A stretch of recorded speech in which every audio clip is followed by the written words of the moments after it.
terputus jaring tangan, ya.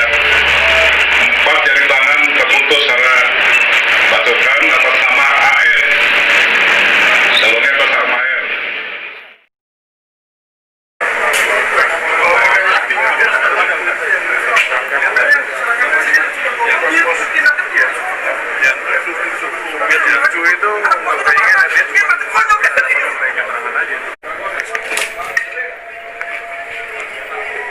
Maka ikutin semua ya, rekan-rekan semuanya ikutin ya. Ya, kalau aja ikut ya. Ya, pokoknya saya pesan itu rekan-rekan ikutin ya.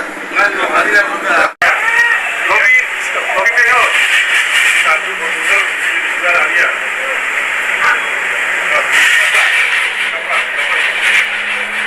Jalan.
Assalamualaikum warahmatullahi wabarakatuh. Waalaikumsalam warahmatullahi wabarakatuh. Semua, Swastiastu, Namo Buddhaya, salam kebajikan. Yang saya hormati Direktur Reserse Kriminal Umum, yang saya hormati Pak Kabid Propam, Wadir Reskrimum, dan yang saya hormati rekan-rekan wartawan. Baiklah, pada kesempatan yang berbahagia ini saya akan menyampaikan rilis. Seperti kita ketahui bahwa pada hari Minggu kemarin, ya, di saat mulai kita dibukanya Car Free Day, jadi kita dikejutkan dengan aksi, bisa dikatakan aksi brutal atau premanisme, yaitu di wilayah Jakarta Barat dan Tangerang, dari kelompok yang selama ini dikenal kelompok Jongkei. Baik, saya akan merilis hasil pengungkapan kasus tindak pidana dengan sengaja dan dengan rencana lebih dahulu merampas nyawa orang lain, dan atau dengan terang-terangan dan dengan sengaja bersama-sama menggunakan kekerasan terhadap orang atau barang, dan atau turut campur dalam perkumpulan yang bermaksud melakukan kejahatan atau dalam perserikatan lain yang dilarang oleh undang-undang.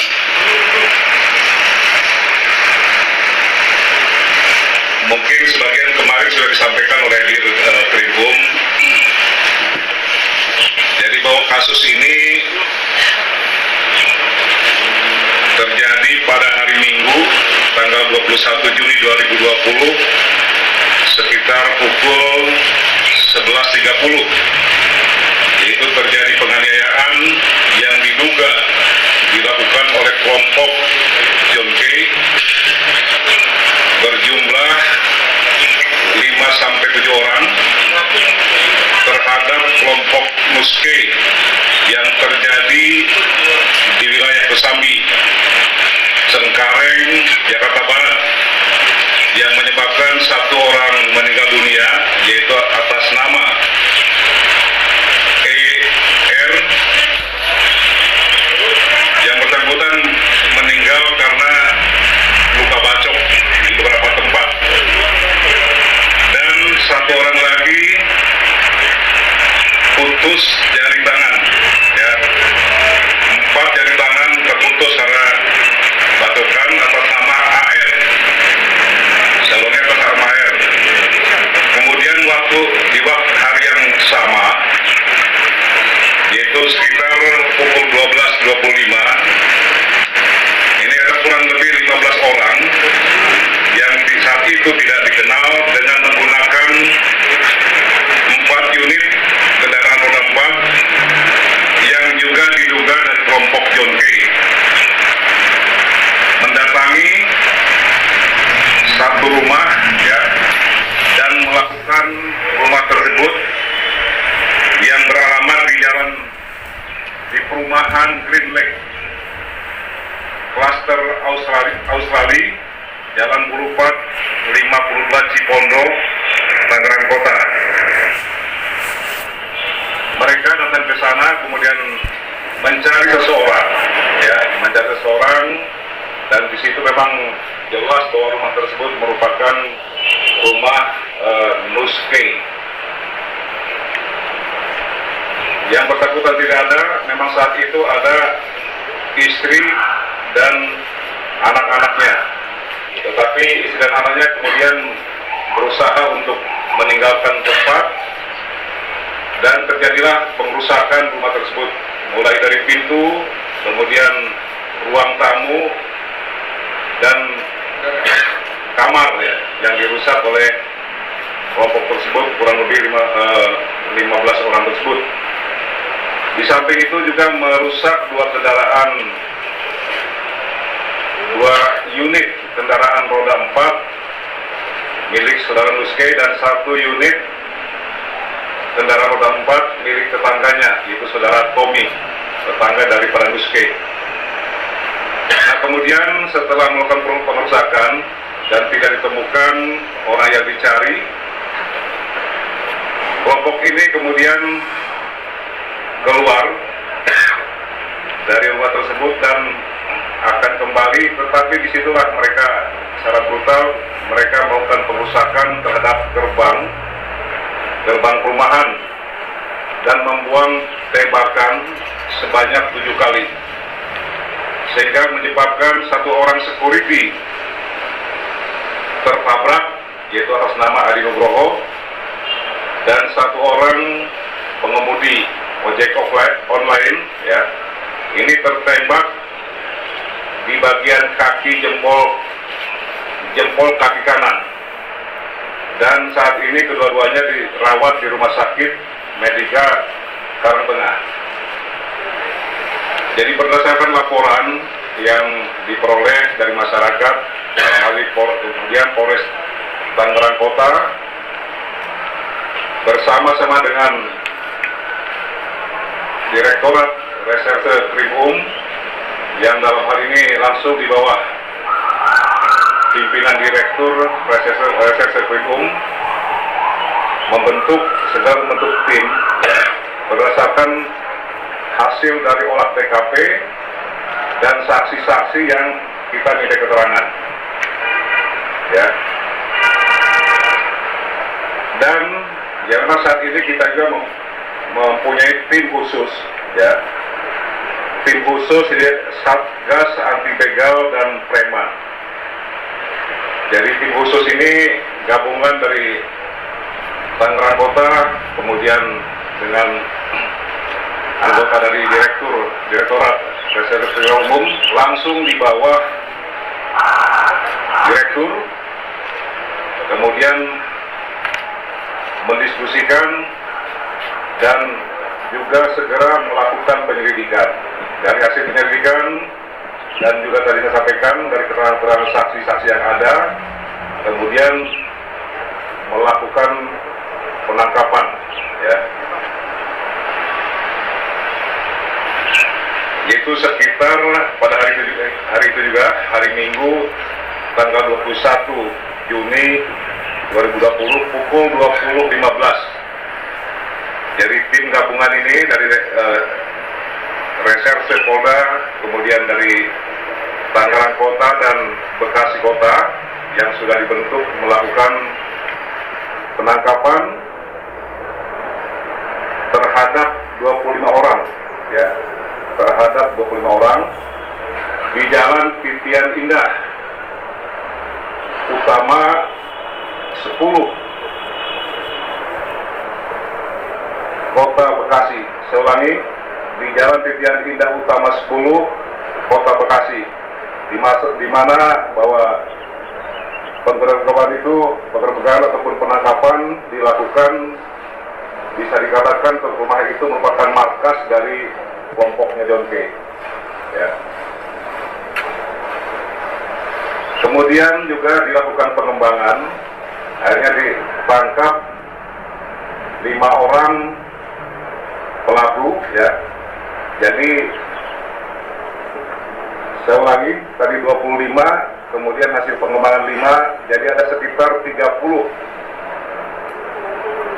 orang yang diduga pelaku yang melakukan penganiayaan, kemudian pembunuhan, pengerusakan, dan undang-undang darurat, yaitu Undang-Undang Nomor 12 Tahun 51.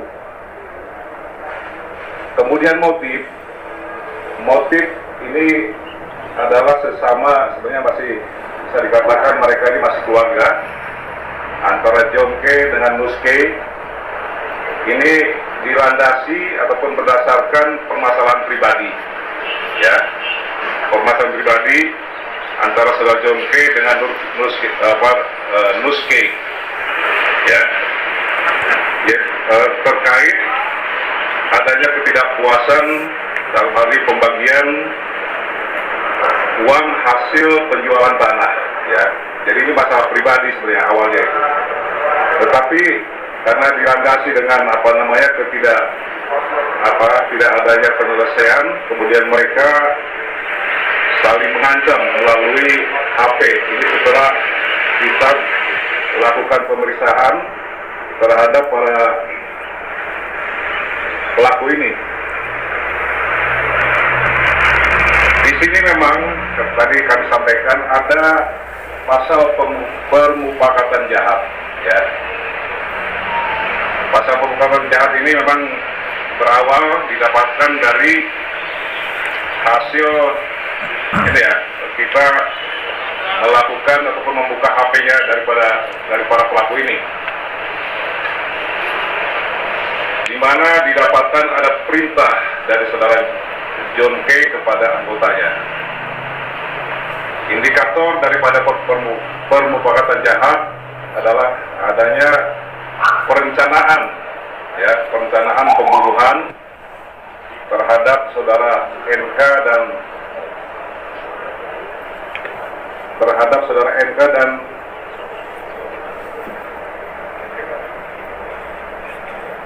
ER, ya, ER atau YDR.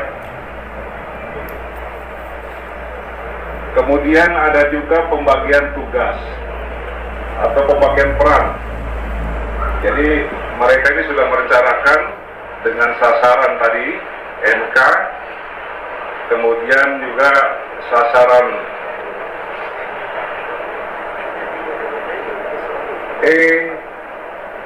EDR, ya. Juga ada juga yang memang bertugas untuk mencari sasaran lain ataupun mereka melakukan pengamanan. Itulah beberapa indikator pemufakatan jahat itu.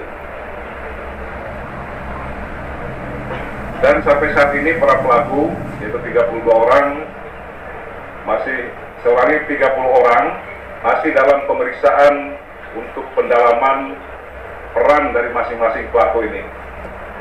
Kemudian pasal yang kami terapkan terhadap para pelaku adalah pasal 88 terkait dengan permufakatan jahat, kemudian pasal 340 yaitu pembunuhan berencana, pasal 351 yaitu tentang penganiayaan, pasal 170 tentang perusahaan dan Undang-Undang Darurat nomor 12 tahun 51. Ini pasal yang kita terapkan terhadap para pelaku ini. Kemudian untuk barang bukti yang kami sita, itu seperti rekan-rekan lihat di depan, yaitu ada 4 kendaraan roda 4 yang digunakan untuk melakukan actionnya. Kemudian 28 buah tombak, 24 buah senjata tajam, 2 buah ketapel panah, 3 buah anak panah, 2 buah stick bisbol, 17 buah HP dan 1 buah decoder vision. Ya. Dan mungkin perlu diketahui bahwa saudara John K. ini memang baru mendapatkan pembebasan bersyarat, yaitu pada tanggal 26 Desember tahun 2019. Demikian yang dapat saya sampaikan.